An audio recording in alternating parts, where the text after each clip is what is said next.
warahmatullahi wabarakatuh. Alhamdulillah, salatu wassalamu ala rasulillah Sayyidina Muhammad bin Abdillah wa ala alihi wa ashabihi wa mawala. Amma ba'du. Bersyukur kepada Allah Subhanahu wa ta'ala, kemudian salawat dan salam kepada Nabi besar kita Muhammad sallallahu alaihi wasallam, dengan berkat Rasulullah sehingga kita pada malam yang berbahagia ini dipertemukan oleh Allah Subhanahu wa ta'ala, yang mungkin di antara kita ini belum saling kenal dan mengenal. Kemudian daripada itu kepada para ahli dan sahabat-sahabat beliau sekalian yang kami muliakan, kepada pengurus yayasan yang kami muliakan, kepada moderator Ustaz Mulyadi yang kami muliakan, kepada para hadirin wal hadirat yang dimuliakan oleh Allah Subhanahu wa ta'ala.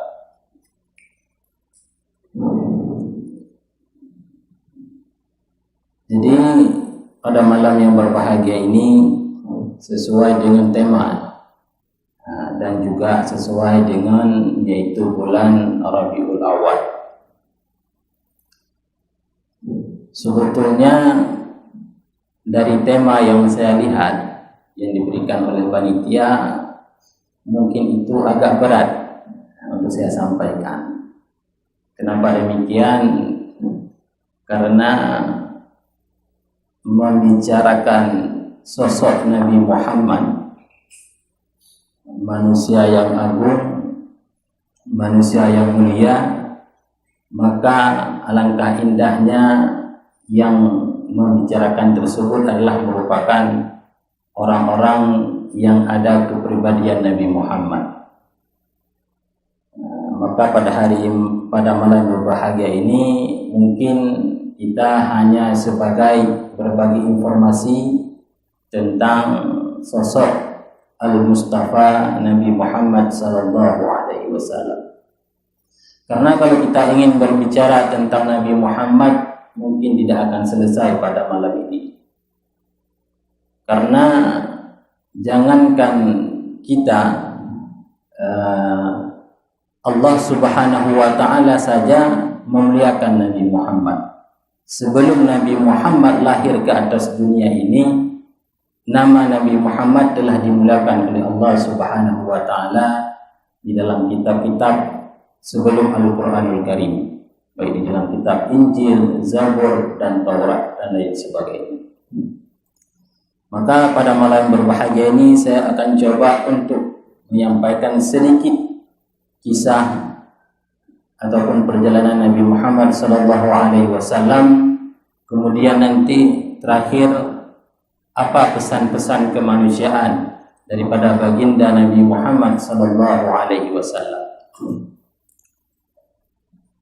Jadi sudah maklum bagi kita bersama bahwasanya setiap datangnya bulan Rabiul Awal ataupun bulan Maulid Nabi Muhammad sallallahu alaihi wasallam, sering kita dapati di musalla-musalla ataupun di majlis ta'lim ataupun di masjid-masjid hingga ranah yaitu perkantoran, bahkan sampai kampus-kampus menyelenggarakan tentang peringatan Nabi Muhammad sallallahu alaihi wasallam. Perlu kita ketahui bahwasanya salah satu inti daripada peringatan Nabi Muhammad sallallahu alaihi wasallam sejak dahulu pertama kali diperingati, sebagaimana yang dijelaskan di dalam sebuah buku ataupun karangan, di dalam sebuah karya yang judulnya, karena saya tidak bisa bahasa Inggris, jadi diartikan di dalam bahasa Indonesia, Nabi Muhammad utusan Allah Subhanahu wa taala. Membicarakan Nabi Muhammad sallallahu alaihi wasallam adalah penjelasan tentang sejarah kehidupan Nabi Muhammad dan menjadi pesan penting mendasar bagi kita bagaimana seseorang muslim kita bisa belajar sosok daripada Nabi Muhammad sallallahu alaihi wasallam, baik yaitu tingkah laku ataupun kepribadian beliau dalam sehari-hari. Sehingga istri Rasulullah sallallahu alaihi wasallam yang bernama yaitu Siti Sayyidatuna Aisyah radhiyallahu anha, saat ditanya kepada beliau oleh seseorang bagaimana sosok Nabi Muhammad sallallahu alaihi wasallam, bagaimana kepribadian daripada Nabi Muhammad sallallahu alaihi wasallam, sehingga Sayyidatuna Aisyah radhiyallahu taala anha mengatakan Rasulullah itu akhlaknya menyerupai persis seperti Al-Quranul Karim, yang artinya Rasulullah sallallahu alaihi wasallam kalau kita artikan ialah bagaikan Al-Quran yang berjalan di dalam kehidupan. Inilah salah satu pesan penting bagi kita dan yang mendasar yang harus kita utarakan di dalam peringatan Maulid Nabi Muhammad sallallahu alaihi wasallam. Bagaimana kita cara menerapkan akhlak ataupun kepribadian Rasulullah sallallahu alaihi wasallam.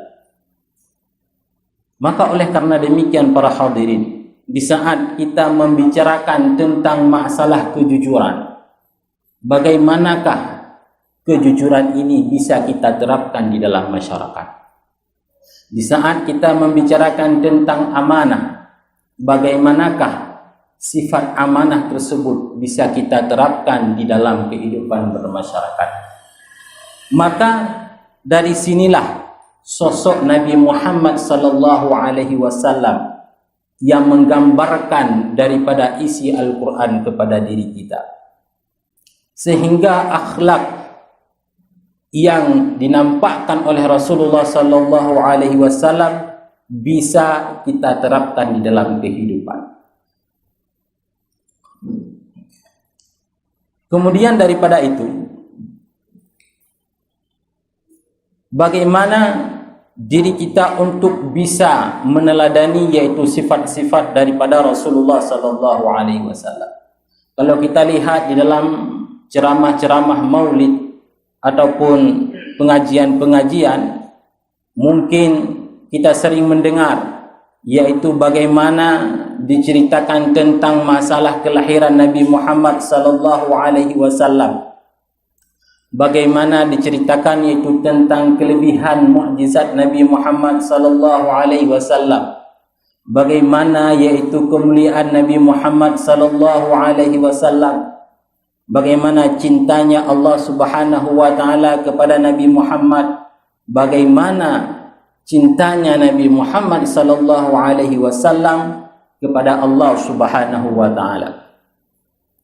Inilah kisah-kisah yang sering diutarakan di dalam perayaan Maulid Nabi Muhammad sallallahu alaihi wasallam. Maka pada kesempatan kali ini saya akan coba menyampaikan sedikit pandangan perjalanan kehidupan Nabi Muhammad sallallahu alaihi wasallam dan bagaimana yaitu sisi kemanusiaan Nabi Muhammad sallallahu alaihi wasallam ataupun pesan-pesan baginda Nabi Muhammad sallallahu alaihi wasallam. Yang pertama dulu kita lihat dari sisi kerasulan. Sebagaimana yang sudah kita maklumi bersama bahwasanya Nabi Muhammad sallallahu alaihi wasallam bernasab yaitu kepada nasab yang mulia, di mana ayah beliau bernama Abdullah dan ibunda beliau bernama Siti Aminah.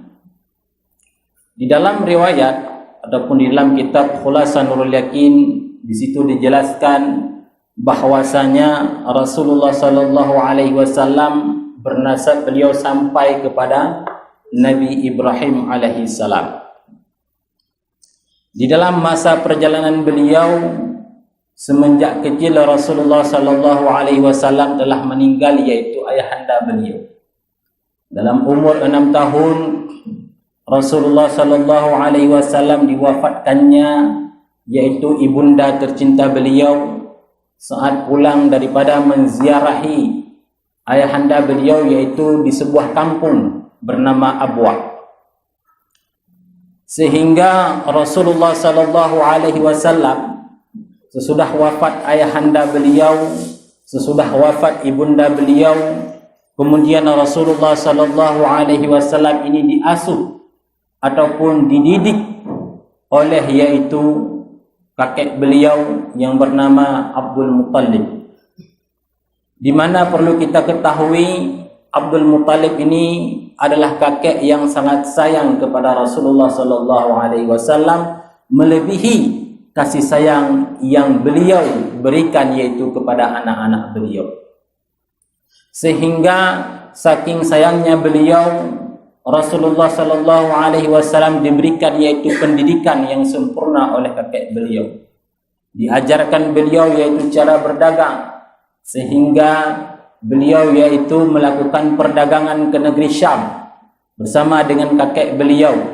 Namun saat beliau berada di tengah-tengah perjalanan beliau berjumpa dengan seorang pendeta yang bernama dengan Rahibul Bahirah, sehingga diperintahkan kepada kakek beliau untuk dibawa pulang.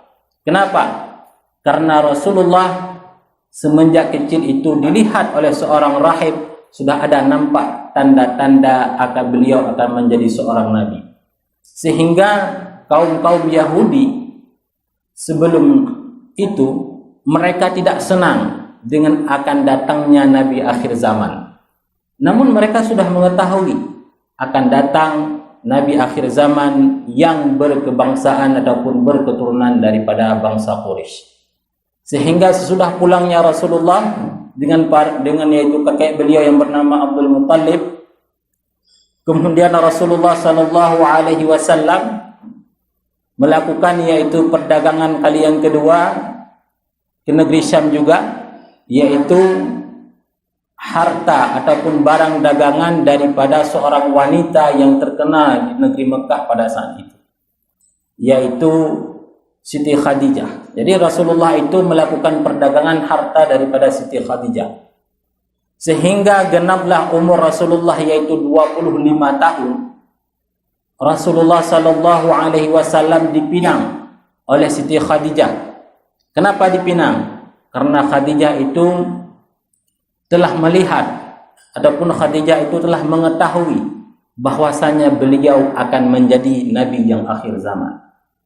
Sehingga Khadijah tersebut meminang Rasulullah sallallahu alaihi wasallam dalam umur yaitu 25 tahun Rasulullah, dan Siti Khadijah pada saat itu berumur 40 tahun. Berselang sesudah menikahnya Rasulullah dari 25 tahun dan sampai umur yang ke-30 tahun, situlah Rasulullah sallallahu alaihi wasallam melakukan sebuah rihlah ataupun melakukan sebuah nilai-nilai spiritual, yaitu menyembunyikan diri di Gua Hira, ingin mendekatkan diri kepada Allah Subhanahu wa taala. Sehingga beberapa kali Rasulullah sallallahu alaihi wasallam bersepi, sehingga datanglah yaitu wahyu daripada Allah Subhanahu wa taala. Perintah yang pertama yang Allah sebutkan di dalam Al-Qur'anul Karim, Bismillahirrahmanirrahim, Iqra bismi rabbikal ladzi khalaq, khalaqal insana min 'alaq. Itu adalah merupakan ayat yang pertama yang diturunkan oleh Allah Subhanahu wa taala kepada Nabi Muhammad sallallahu alaihi wasallam. Diajarkan oleh malaikat Jibril bagaimana cara membaca dan Rabbikal khalaq, yaitu memuji Allah Subhanahu wa taala. Kemudian setelah itu Rasulullah sallallahu alaihi wasallam beranjak berumur, yaitu sampai kepada yang 40 tahun. Maka disitulah Rasulullah sallallahu alaihi wasallam, dalam jangka sebelum daripada itu Rasulullah telah menyampaikan agama, namun secara sembunyi-sembunyi.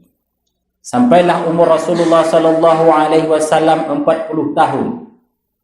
Maka disitulah Allah mengangkat Nabi Muhammad menjadi seorang Rasul, sehingga diperintahkan untuk menyampaikan agama secara terang benderang. Perlu kita ketahui bahwasanya Rasulullah sallallahu alaihi wasallam menyebarkan agama Allah Subhanahu wa taala itu tidak lama, yaitu lebih kurang 23 tahun.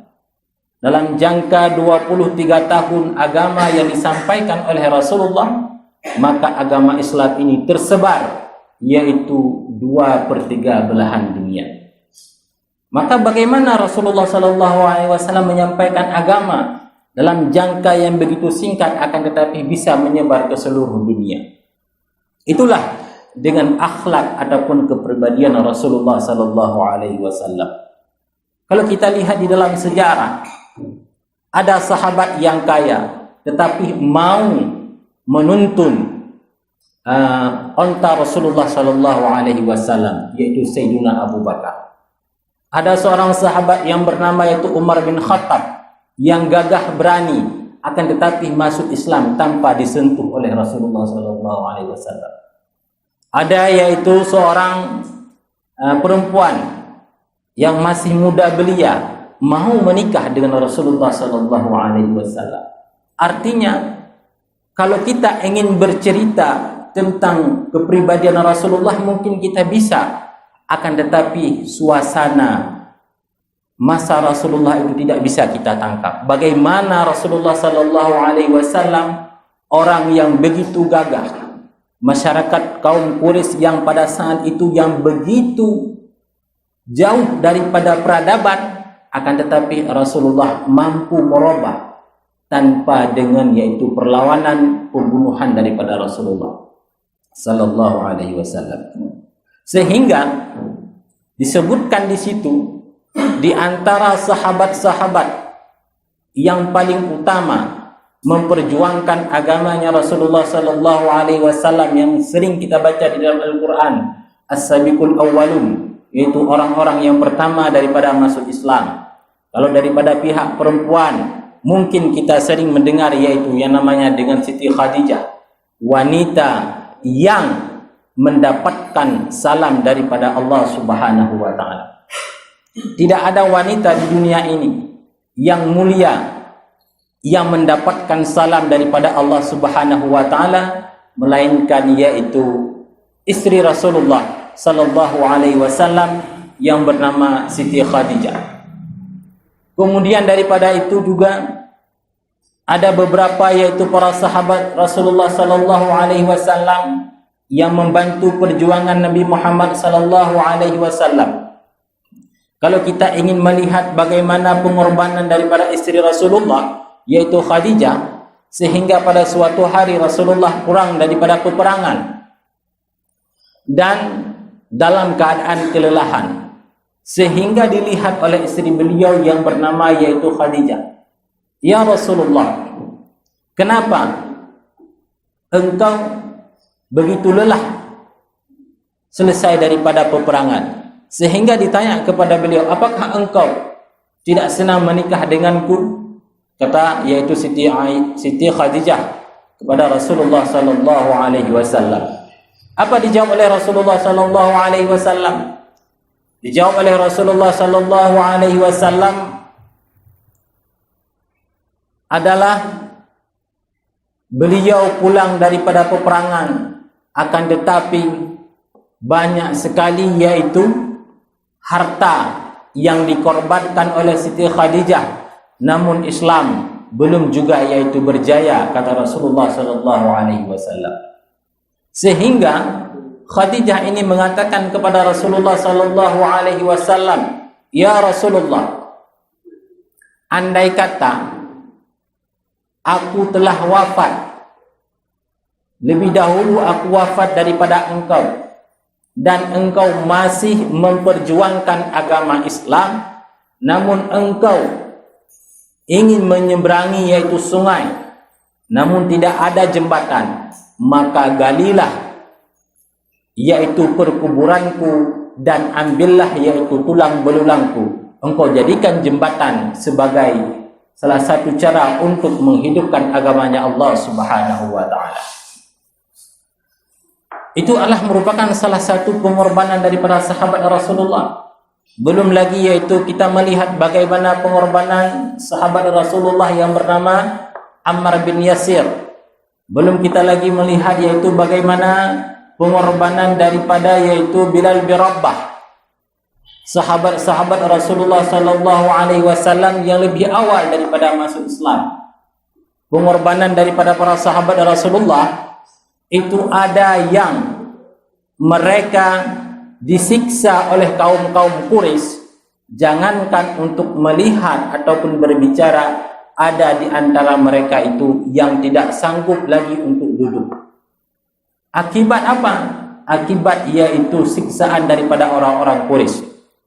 Itu adalah merupakan pengorbanan daripada sahabat-sahabat Rasulullah sallallahu alaihi wasallam ataupun orang-orang yang hebat yang ada di dekat Rasulullah sallallahu alaihi wasallam. Sehingga di dalam perjalanan Rasulullah menyebarkan agama Islam, sehingga sampailah yaitu pada satu masa diwafatkannya yaitu istri tercinta beliau yang bernama Siti Khadijah.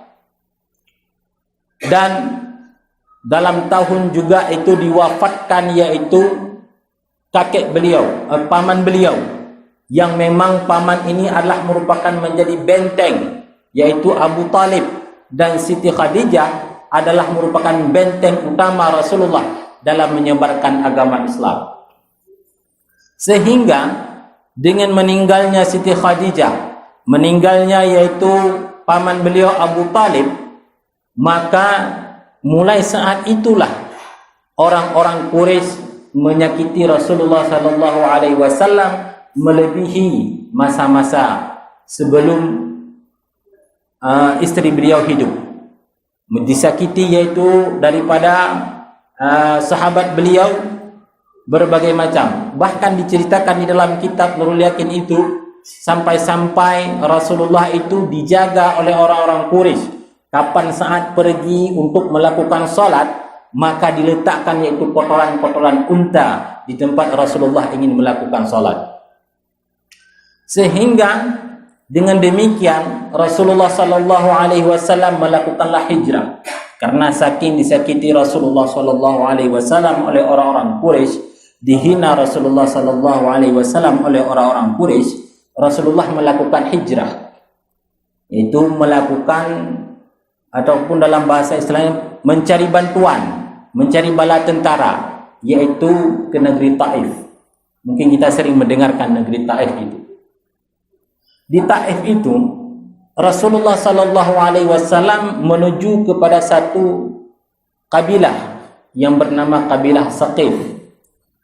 Setelah Rasulullah menjumpai yaitu kepala suku daripada kabilah Bani Saqif, ternyata apa yang terjadi? Karena Rasulullah itu pada saat itu berdua cuma pergi, yaitu dengan Rasulullah dan bersama dengan Zaid bin Harisah. Rasulullah pergi berdua, setelah menjumpai dengan kepala suku daripada yaitu Bani Saqif, ternyata mereka bukanlah mendapatkan bantuan daripada Bani tersebut. Rasulullah dengan yaitu Zaid tersebut bukan mendapat bantuan, tetapi malah Rasulullah dihina. Rasulullah sallallahu alaihi wasallam dicaci, dilempar Rasulullah dengan batu, sehingga diajak anak-anak, orang-orang tua untuk melempar Rasulullah sallallahu alaihi wasallam dengan batu. 1 bulan Rasulullah sallallahu alaihi wasallam berada yaitu di Taif, kemudian kembali lagi yaitu ke Mekah. Artinya begitu pedihnya perjuangan Rasulullah sallallahu alaihi wasallam dalam mengembangkan agama Islam. Dulu Rasulullah sallallahu alaihi wasallam saat membawa agama, Rasulullah itu dilempar dengan pakai batu. Dilempar pakai batu dan kotoran-kotoran unta. Akan tetapi Rasulullah sallallahu alaihi wasallam tidak membalas masyarakat yaitu Taif tersebut. Akan tetapi Rasulullah sallallahu alaihi wasallam pada saat itu didatangi oleh malaikat. Dibilang oleh malaikat, "Ya Rasulullah, apakah aku runtuhkan gunung ini tersebut kepada negeri Taif tersebut?" Maka dijawab oleh Rasulullah, "Jangan." Didoakan oleh Rasulullah sallallahu alaihi wasallam kepada penduduk negeri Taif pada saat itu, "Allahumma hdi qaumi fa innahum la ya'lamun." Ya Allah, berikanlah hidayah kepada mereka. Kenapa? Karena mereka belum tahu apa-apa. Dalam artian bagaimana perjuangan para sahabat dan perjuangan Rasulullah sallallahu alaihi wasallam yang dulu menyampaikan agama tapi disambut dengan batu. Akan tetapi kita hari ini umat Islam menyambut agamanya Rasulullah sallallahu alaihi wasallam hanya dengan melempar yaitu kotoran-kotoran dosa ke wajah Rasulullah sallallahu alaihi wasallam.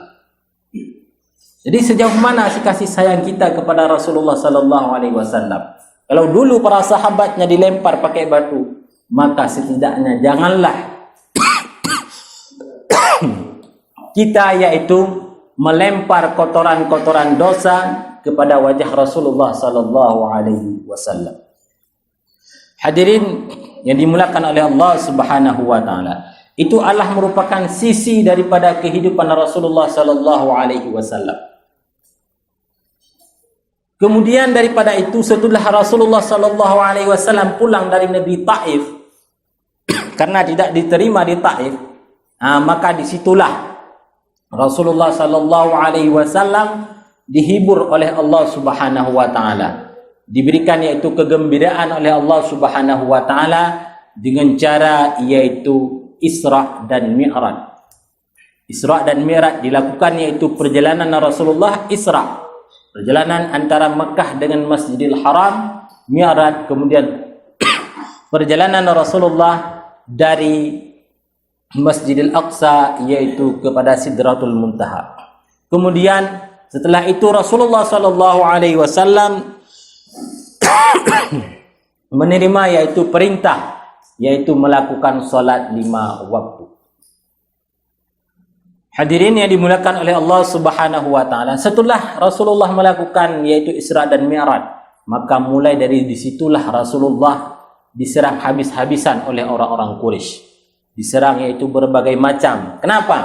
Karena Rasulullah telah mulai mendakwahkan agama, sehingga Rasulullah itu kan ada pada saat berjumpa dengan paman beliau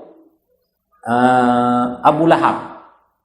Jadi dikumpulkan masyarakat pada saat itu setelah Rasulullah pulang daripada Isra dan Mi'raj. Kemudian beliau bercerita tentang perjalanan beliau, sehingga dijawab oleh Abu Lahab. Apa yang dijawab oleh Abu Lahab? "Ya Muhammad, celaka engkau.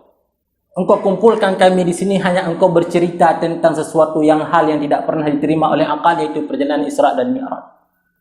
Akan tetapi Rasulullah tidak menjawab. Allah sendiri yang menjawab terhadap tingkah laku daripada yaitu paman beliau yang bernama dengan Abu Jahal. Tabbat yada abi lahabi wa tab. Jadi ayat itu diturunkan kepada Abu Lahab. Celaka dua tangannya Abu Lahab. Akibat apa? Akibat yaitu melanggar dengan Rasulullah sallallahu alaihi wasallam. Tetapi Rasulullah tidak membalas cacian daripada yaitu Abu Lahab ataupun paman beliau. Akan tetapi Allah sendiri yang membalas, yang mengatakan, "Celaka engkau wahai Abu Lahab dan keluarga daripada Abu Lahab." Itulah akibat orang-orang yang menghina ataupun mencaci maki daripada Rasulullah sallallahu alaihi wasallam.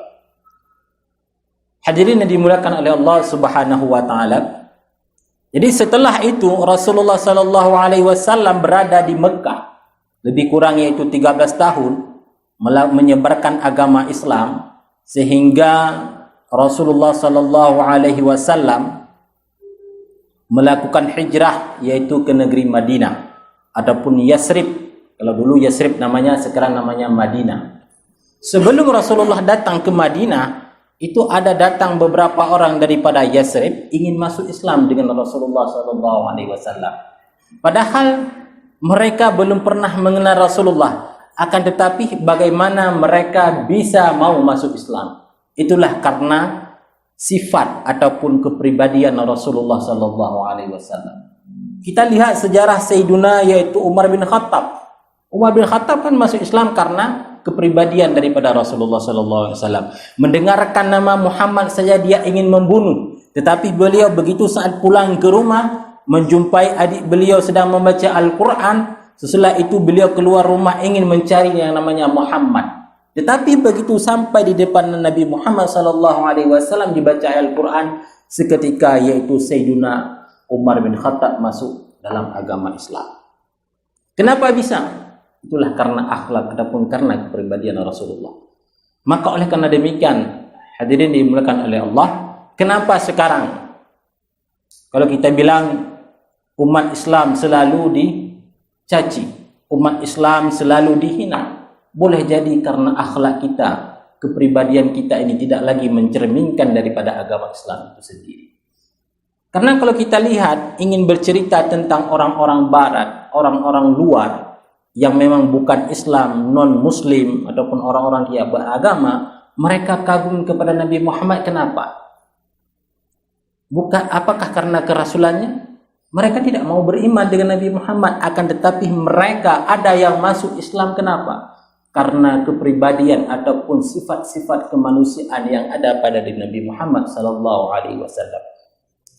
Bagaimana yaitu kisah seorang yang ingin membunuh Nabi Muhammad, Dutsur, yang memang dia sudah berada di hadapan Nabi Muhammad. Jadi pada saat itu Rasulullah selesai daripada peperangan, istirahat Rasulullah sebentar karena terlalu capek di dalam peperangan, sehingga istirahat di bawah pohon kurma. Itu ada diceritakan di dalam kitab Nurul Yakin juzuk yang kedua. Datang yaitu namanya Dutsur, itu seorang Quraisy, sudah berada di hadapan Rasulullah, sehingga ditanya yaitu kepada Rasulullah SAW, "May yamna'uka minni ya Rasulullah?" Siapa yang akan membantumu hari ini ya Rasulullah?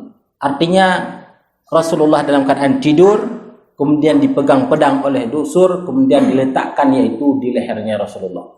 Siapa yang akan menolongmu hari ini ya Rasulullah? Apa dijawab oleh Rasulullah? Allah. Maka seketika yaitu tangan Dutsur itu bergetar dan jatuh pedang ke tanah, kemudian diambil kembali oleh Rasulullah SAW, kemudian dibalas yaitu kepada Dutsur. Ditanya kepada Dutsur, siapa yang akan membantumu hari ini wahai Dutsur? Maka dijawab oleh Dutsur tersebut, tidak ada ya Rasulullah, kalau kecuali engkau memaafkanku hari ini. Maka seketika dimaafkan oleh Rasulullah SAW, dan seketika itulah Dutsur pun masuk Islam di hadapan Rasulullah SAW.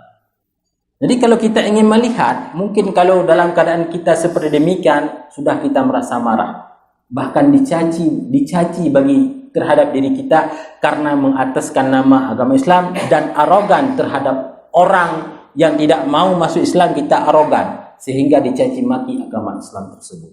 Kenapa? Karena pada diri kita itu tidak ada kepribadian. Bagaimana sifat-sifat kemanusiaan yang kita tampilkan kepada masyarakat ataupun kepada orang-orang yang tidak mau menerima agama Islam.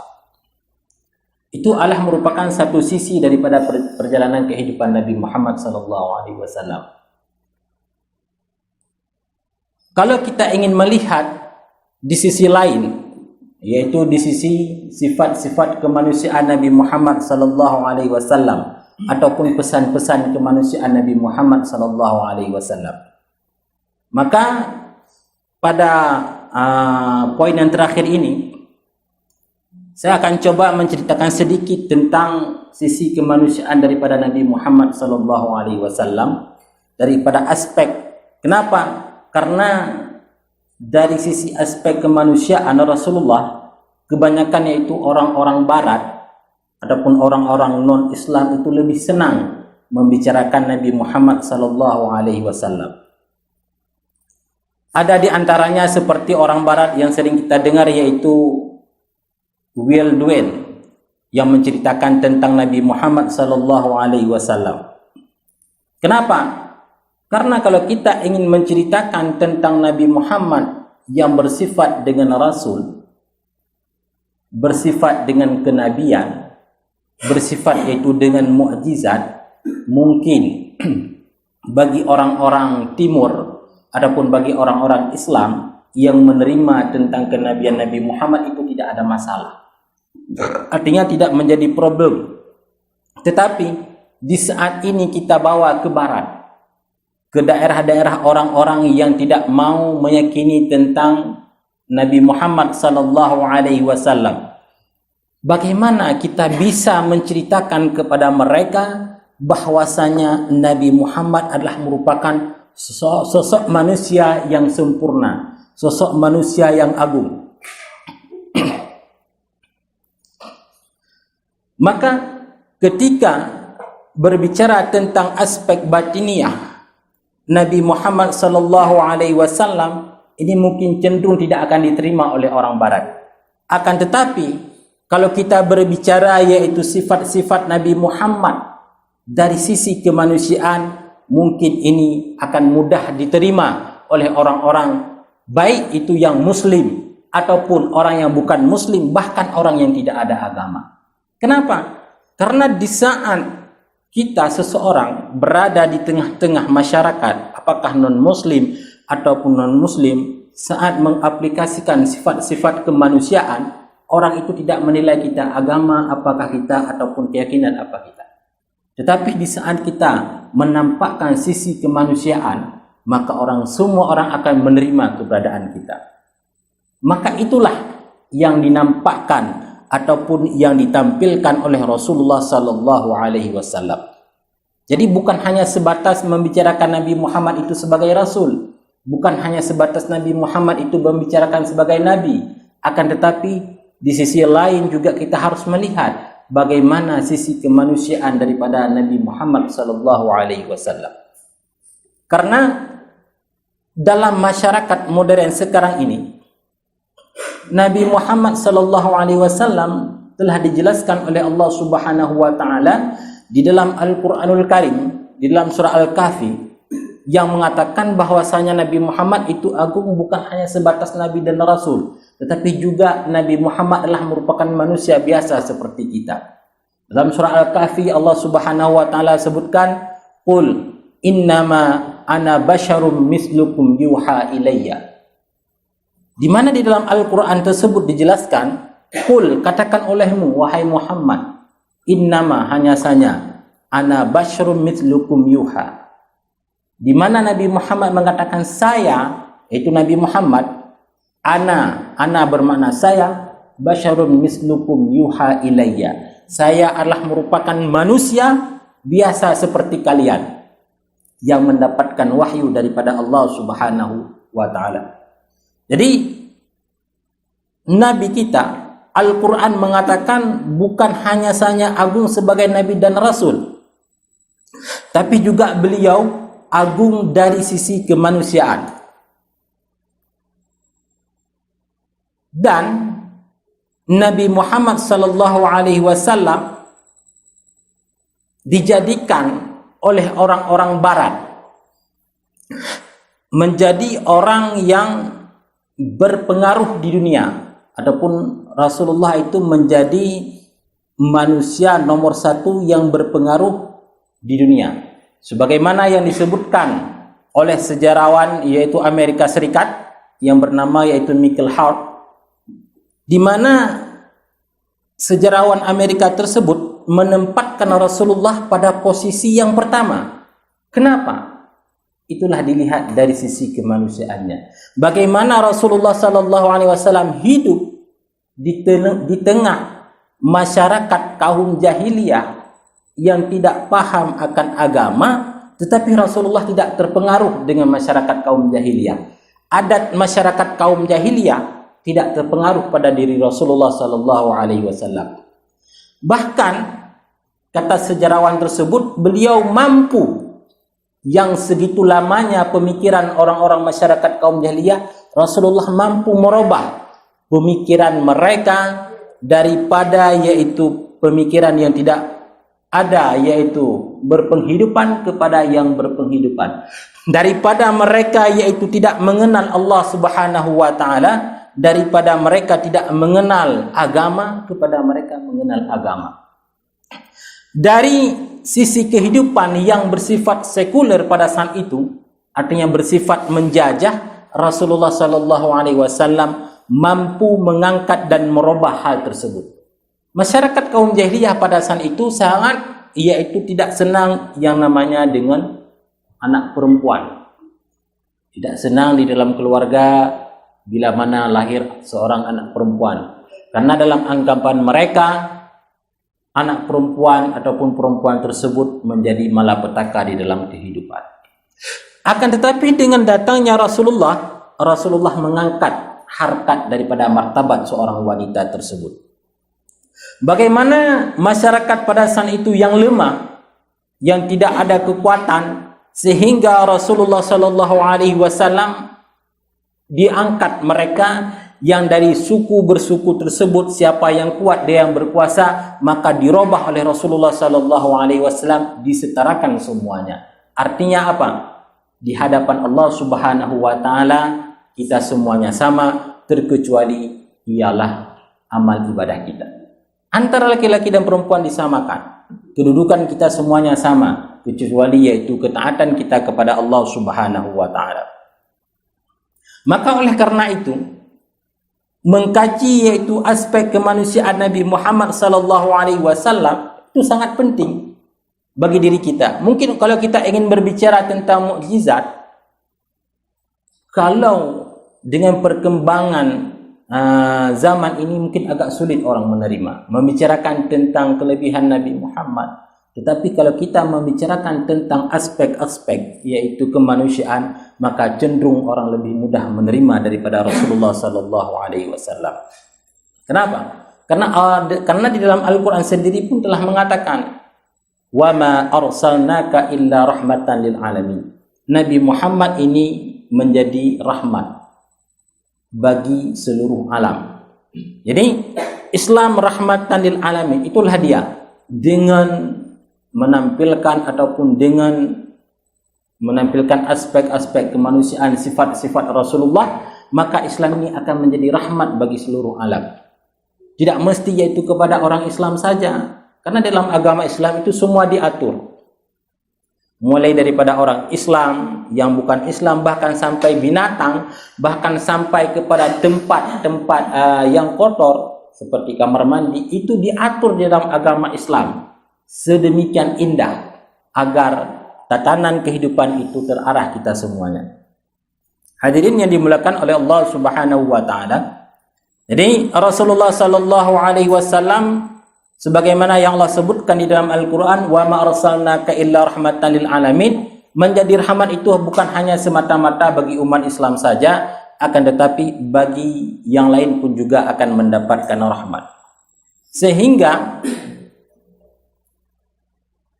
Allah Subhanahu wa taala memerintahkan kepada kita yaitu mengikuti bagaimana sosok Nabi Muhammad sallallahu alaihi wasallam sebagaimana yang telah beliau contohkan. Karena kalau kita ingin kembali kepada Al-Qur'an, umpamanya ingin mempraktekkannya, mungkin di antara kita ini tidak terlalu paham. Kenapa? Karena ayat Al-Quran itu beragam daripada tafsir dan pemahaman. Akan tetapi dengan adanya yaitu sosok Rasulullah, itu menjadi terjemahan daripada Al-Quran itu sendiri. Sehingga kita bisa mempraktekkan dan menjalankan sifat-sifat Rasulullah yang Allah sebutkan di dalam Al-Quranul Karim. Namun demikian, mungkin orang beralasan, itu kan Rasulullah yang mulia, tidak mungkin bisa kita ikuti. Yang diperintahkan di sini sebagaimana yang Allah sebutkan di dalam Al-Qur'an adalah ittaqullah mastata'tum. Bertakwalah kamu kepada Allah dan berbuatlah apa yang kamu sanggup. Kita mengikuti Rasulullah sallallahu alaihi wasallam itu bukanlah secara sepenuhnya ataupun bukan secara totalitas. tetapi kita mengikuti Rasulullah sallallahu alaihi wasallam, yaitu sejauh mana kita sanggup untuk mengikuti jejak-jejak daripada Nabi Muhammad sallallahu alaihi wasallam. Bukan seluruhnya. Mungkin untuk mengikuti seluruhnya bagaimana, yaitu sifat-sifat Nabi Muhammad, kita tidak sanggup. Tetapi yang diperintahkan kepada kita adalah sejauh mana yaitu yang kita sanggup untuk ikuti daripada Rasulullah sallallahu alaihi wasallam. Kenapa? Karena membicarakan tentang aspek kemanusiaan kepada masyarakat generasi-generasi muda juga sangat penting. Bukan hanya saja dipahami oleh orang-orang Islam saja, tetapi untuk kita bisa memberi bukti bahwasanya kita kagum kepada Nabi Muhammad bukan hanya sebatas itu dia seorang rasul, bukan sebatas dia harus kita ikuti, tetapi kita kagum kepada Rasulullah sallallahu alaihi wasallam karena dia adalah merupakan manusia yang sempurna, yang memiliki kemanusiaan yang sempurna kepada makhluk-makhluk yang lain.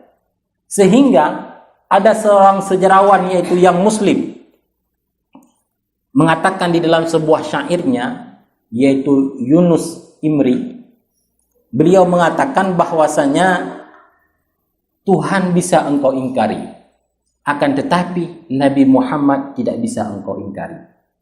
Artinya apa? Allah Subhanahu wa taala mungkin orang bisa yaitu tidak menerima. Ada orang yang mengatakan tidak adalah, ada yang mengatakan adalah bagi yang mereka yang beriman. Akan tetapi kata Yunus Imri, tetapi kalau Nabi Muhammad tidak bisa engkau ingkari. Kenapa? Karena Nabi Muhammad adalah merupakan manusia yang pernah hidup di dalam sejarah peradaban manusia. Sehingga bisa dilihat bagaimana watak dari bersikap Rasulullah sallallahu alaihi wasallam yang menjadi catatan sejarah, baik itu di barat ataupun di timur, baik itu di dalam catatan orang muslim ataupun bukan orang-orang muslim. Inilah aspek-aspek kehidupan ataupun sifat-sifat kemanusiaan daripada Rasulullah sallallahu alaihi wasallam yang harus kita aplikasikan di dalam kehidupan kita. Begitu juga ada sebuah kisah yaitu tentang bagaimana Rasulullah sallallahu alaihi wasallam saat berjumpa dengan seorang Arab Badui. Kalau orang Arab Badui itu adalah orang-orang yang tinggal di daerah pegunungan. Sehingga mereka mengatakan kepada Rasulullah sallallahu alaihi wasallam, orang Arab Badui itu, karena Rasulullah adalah menampakkan sifat-sifat kemanusiaan, ditanya oleh orang Arab Badui, "Siapa kamu?" Maka kata orang Arab Badui itu, kata Rasulullah ataupun kata Nabi, "Saya adalah Nabi pembawa risalah." Kemudian Arab Badui itu mengatakan lagi, "Siapa yang mengutusmu?" Kemudian Rasulullah sallallahu alaihi wasallam mengatakan, "Tuhan yang Maha Esa." Kemudian Arab Badui itu mengatakan lagi kepada Rasulullah sallallahu alaihi wasallam, "Apa yang engkau bawa?" Itulah yang dipertanyakan oleh orang-orang Arab Badui kepada Rasulullah sallallahu alaihi wasallam. Setelah Rasulullah sallallahu alaihi wasallam menegaskan ataupun mengatakan beliau adalah utusan Tuhan dari Tuhan yang Maha Esa, juga Rasulullah sallallahu alaihi wasallam membawa yaitu pesan-pesan kemanusiaan. Secara mendasar ada beberapa pesan kemanusiaan yang disampaikan oleh Rasulullah sallallahu alaihi wasallam. Yang pertama, pesan-pesan kemanusiaan daripada Rasulullah sallallahu alaihi wasallam menjunjung tinggi yaitu ikatan kekeluargaan. Itu sangat ditegaskan oleh Rasulullah dalam hadis beliau, "Man kana yu'minu billahi wal yaumil akhir falyukrim dhaifahu falyukrim jarahu." Siapa saja yang beriman dengan hari akhirat. Jangan hanya semata-mata kita mengatakan orang Islam, siapa saja yang mengatakan beriman dengan negeri akhirat, beriman dengan Allah, maka hendak dia memuliakan tetangga, maka dia hendak memuliakan keluarga. Itu adalah merupakan salah satu pesan-pesan daripada Rasulullah sallallahu alaihi wasallam. Bahkan di dalam hadis yang lain Rasulullah juga menyebutkan yaitu al-mu'minu kal jasadil wahid. Orang-orang mukmin, orang-orang yang beriman itu seperti tubuh yang satu. Bagaimana tubuh yang satu? di saat ada saudara kita yang muslim yang mengalami musibah ataupun penderitaan, maka kita pun juga ikut menderita. Itu adalah merupakan salah satu pesan-pesan daripada Rasulullah sallallahu alaihi wasallam. Akan tetapi pesan ini mungkin sudah mulai redup pada diri kita bagi umat-umat Islam sekarang. Maka mari kita kembangkan kembali, kita hidupkan kembali sifat-sifat kemanusiaan yang diwariskan oleh Rasulullah sallallahu alaihi wasallam. Kemudian pesan yang kedua yang disampaikan oleh Rasulullah adalah mengakhiri daripada pertumpahan darah. Itulah yang diajarkan oleh Rasulullah sallallahu alaihi wasallam. Mengakhiri pertumpahan darah, tidak ada lagi permusuhan, tidak ada lagi yaitu saling benci membenci antara sesama muslim. Lebih-lebih lagi ini sesama muslim melakukan yaitu pertikaian, pembunuhan, maka itu akan membuatkan sia-sia daripada kita. Kemudian pesan-pesan yang ketiga daripada Rasulullah yaitu harus memberi rasa aman kepada sesama muslim. Al-muslimu man salimal muslimun min lisani wa yadihi. Orang muslim adalah orang yang memberi keselamatan kepada muslim yang lain. Min lisanihi, baik yaitu dengan lisannya, wa yadihi, dan dengan tangannya. Kemudian yang keempat dan yang kelima, pesan-pesan daripada Rasulullah yang bersifat kemanusiaan adalah melawan yaitu berhala dan mengajak orang untuk menyembah Allah Subhanahu wa taala. Itulah yang ditawarkan yaitu kepada paman beliau agar yaitu diberikan Nabi Muhammad untuk dibunuh dan ditukar dengan anak muda, sehingga turunlah yaitu Al-Qur'an, ayat Al-Qur'an surah Al-Kafirun lakum dinukum waliyadin, dan juga turunnya ayat Al-Qur'an qul huwallahu ahad Allahus samad, yaitu adalah merupakan mengajak oleh Rasulullah untuk melawan berhala dan mengajak manusia untuk menyembah Allah Subhanahu wa taala. Dari 5 poin yang pesan-pesan Rasulullah yang sangat mendasar, 3 poin yang utama ini sangat-sangat ditekankan oleh Rasulullah, yaitu jangan sampai memutuskan yaitu hubungan kekeluargaan, jangan sampai terjadi yaitu pertumpahan darah antara sesama muslim, dan memberi perlindungan antara satu muslim dengan muslim yang lain, min lisanihi wa yadihi, baik yaitu dengan lisannya, wa yadihi, dan dengan tangannya. Hadirin yang dimuliakan oleh Allah Subhanahu wa taala, itulah di antara beberapa pesan kemanusiaan daripada Rasulullah sallallahu alaihi wasallam, dan masih banyak yaitu pesan-pesan yang dibawakan oleh Rasulullah sallallahu alaihi wasallam yang mungkin tidak bisa kita uraikan secara panjang lebar. Di antara yang lain adalah merupakan di dalam masyarakat kita harus menjunjung tinggi sifat-sifat kemanusiaan dan menghargai yaitu orang-orang yang berada di bawah kita. Seperti yang Rasulullah sallallahu alaihi wasallam sebutkan, khairun nas anfa'uhum linnas. Sebaik-baik manusia adalah merupakan orang-orang yang bisa memberi manfaat kepada orang lain. Itulah merupakan di antara pesan-pesan sifat kemanusiaan. Dan masih banyak lagi yang mungkin tidak bisa kita uraikan secara lengkap, berhubung waktu pun sudah bagaimana dia. Hanya sekian yang saya sampaikan. Lebih kurang mohon maaf. Assalamualaikum warahmatullahi wabarakatuh.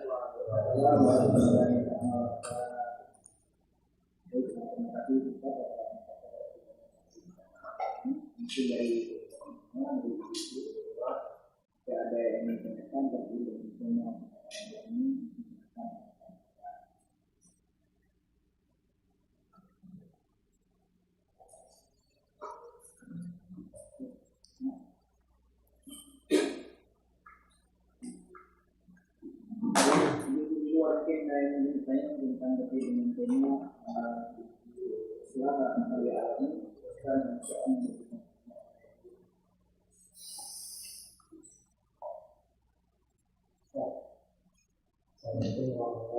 Waalaikumsalam warahmatullahi wabarakatuh. ada hati-hati memperingati Maulid tapi kok enggak.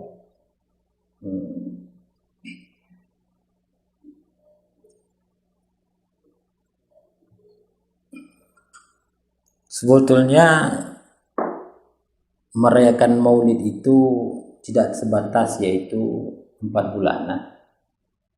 Karena Nabi Muhammad itu karena rahmat. Jadi rahmat sebagus-bagusnya yaitu setiap saat dan setiap waktu. Mungkin tradisi di Aceh sebagaimana yang diceritakan oleh guru-guru kita itu kerajaan dulu sampai yaitu 4 bulan karena rasa syukur. Tetapi kalau di daerah-daerah yang lain seperti keturunan Bani Alawin ataupun zuriat-zuriat daripada Rasulullah sallallahu alaihi wasallam itu bukan hanya sebatas 4 bulan, bahkan mereka itu sepanjang tahun mereka merayakan Maulid Nabi Muhammad sallallahu alaihi wasallam. Bukan hanya di bulan 12 Rabiul Awal, bahkan di bulan-bulan selain daripada bulan Ramadan yang keturunan Bani Alawiyin itu mereka melakukan yaitu perayaan Maulid Nabi Muhammad sallallahu alaihi wasallam.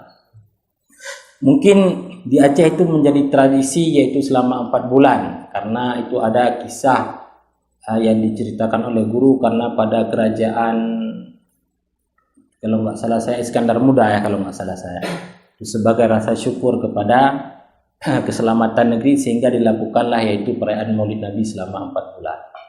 Namun pada hakikatnya itu tidak terbatas yaitu kepada 4 bulan.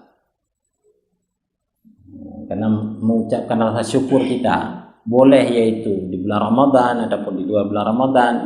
Karena kan Nabi Muhammad itu lahir di hari Senin.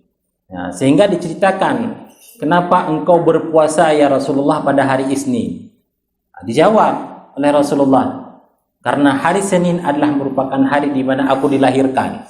Jadi Rasulullah melakukan puasa setiap hari Senin. Jadi kan setiap hari Senin itu kan tidak terbatas kepada 4 bulan. Sepanjang masa hidup beliau merayakan yaitu mengingat masa-masa kelahiran beliau. Ya, mudah-mudahan seperti demikian.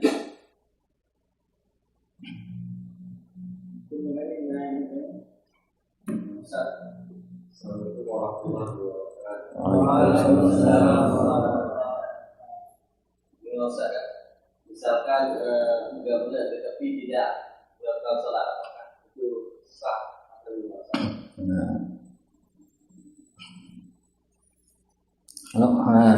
Kalau tidak melakukan salat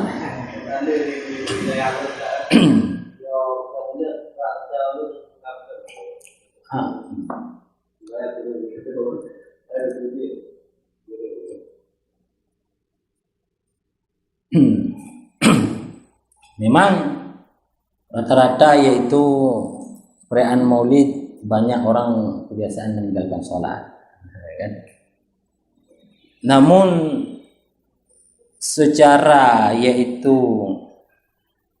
perayaan sebagai sedekah mungkin itu mendapatkan amal ibadah.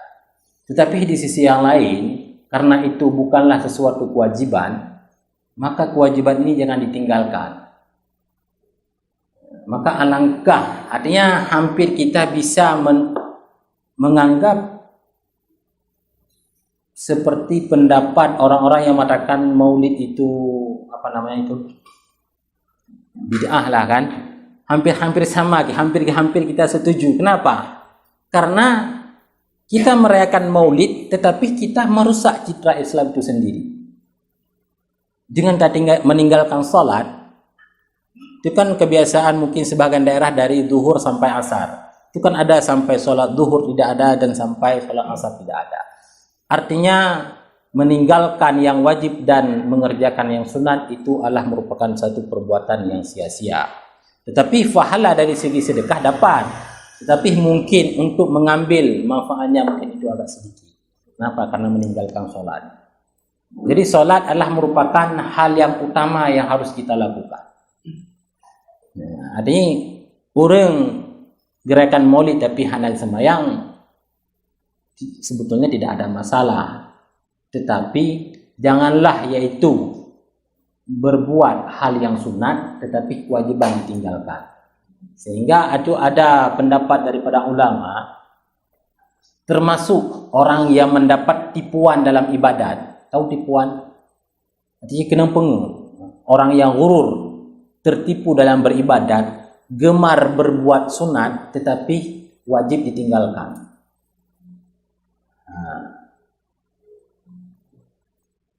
Walaupun gede pahala dapat, tapi mungkin pahalanya hanya kecil karena meninggalkan sholat. Karena sholat adalah merupakan hal yang utama. Mudah-mudahan seperti demikian. Bagaimana orang yang menggunakan makanan yang kita beli itu, yang uang kita beli itu yang tidak baik, misalnya uang dari dunia atau korupsi, itu yang sudah kandungan pengi kayak korupsi. Aku tanya yang dulu makanannya saya mau boleh ini.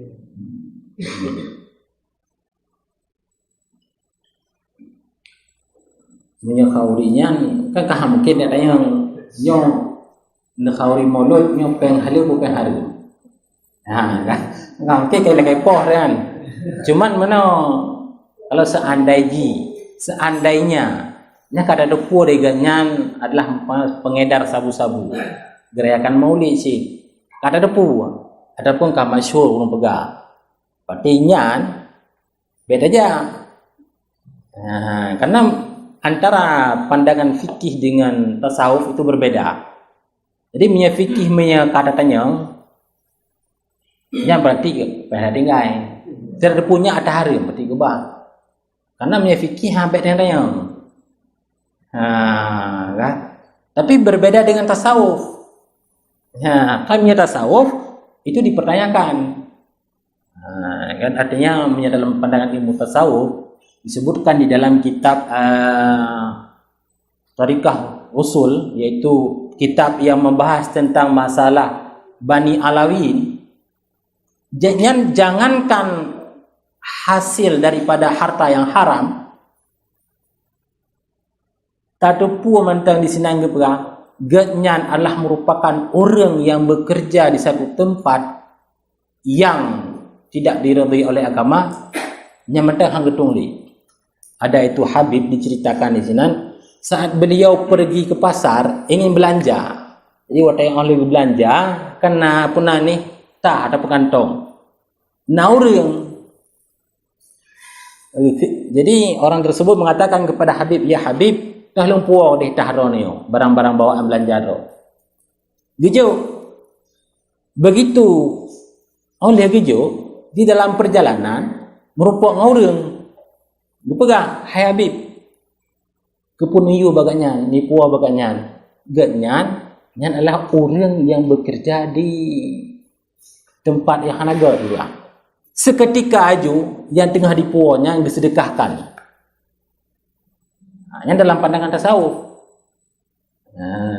Berbeda dalam pandangan fikih. Memang kada ada puas, maka hanya berjauh.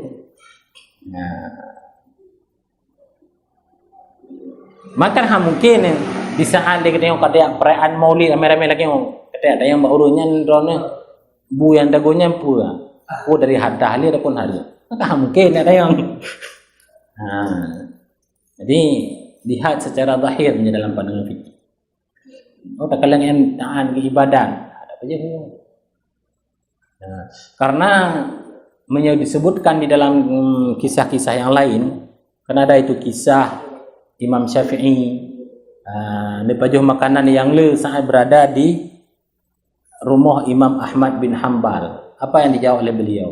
Karena pakan lepajuh bu, karena makanan yang berada di tempat orang-orang soleh itu akan menjadi obat, menjadi berkah. Maka Imam Syafi'i waktu itu pada rumah Imam Ahmad bin Hanbal lagi pajah makanan. Kenapa? Kan bak rumah orang saleh, bak rumah orang taat, dan makanannya akan menjadi obat dan keberkahan. Mudah-mudahan seperti demikian.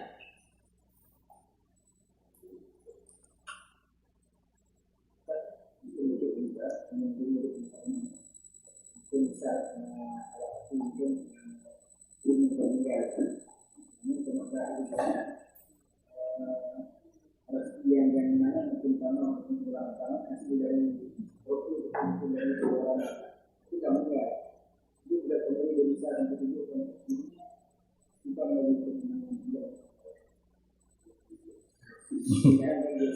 pertanyaan sih dari beberapa untuk mungkin berbeda karena tidak satu mungkin berdermawan.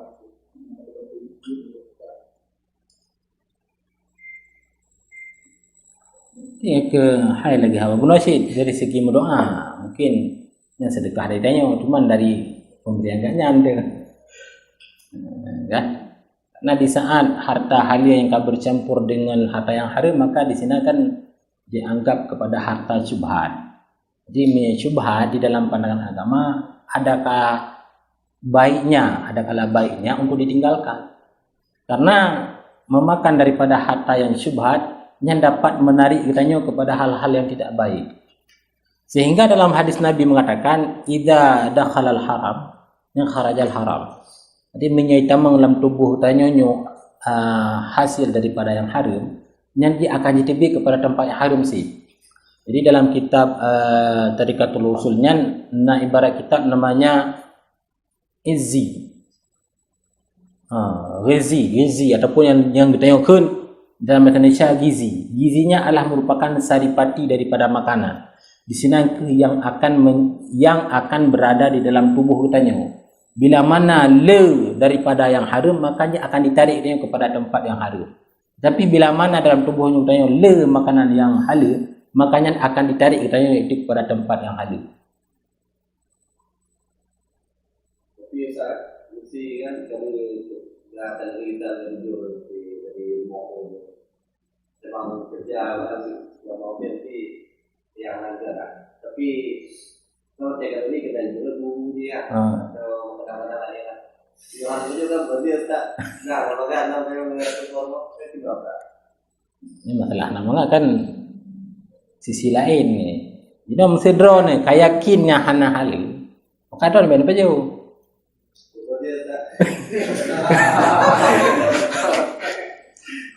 Yang kamu wazirnya tahan halal. Kami tidak akan yakinnya sang ragu. Maka lebih baik ditinggalkan. Oh hana kan berfikir umpamanya ada kaiber tanggung ada apa juga. Ada efek jintik duduk untuk pak diri pribadi.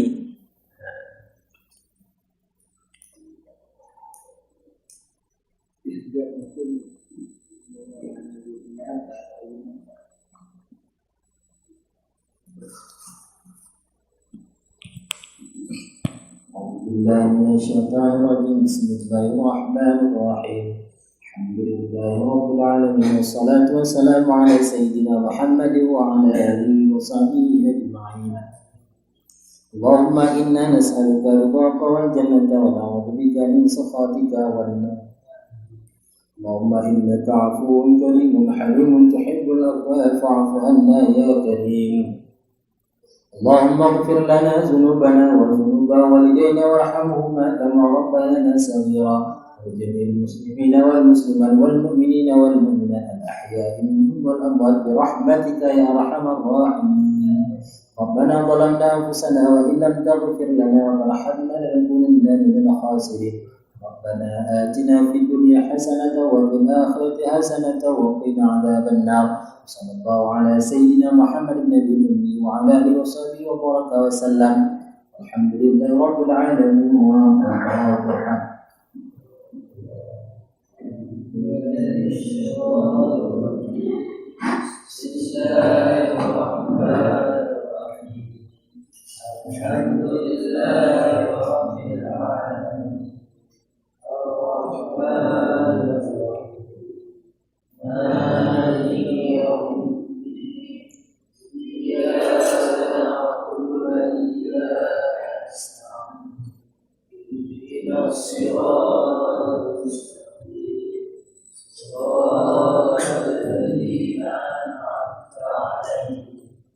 غير المغضوب عليهم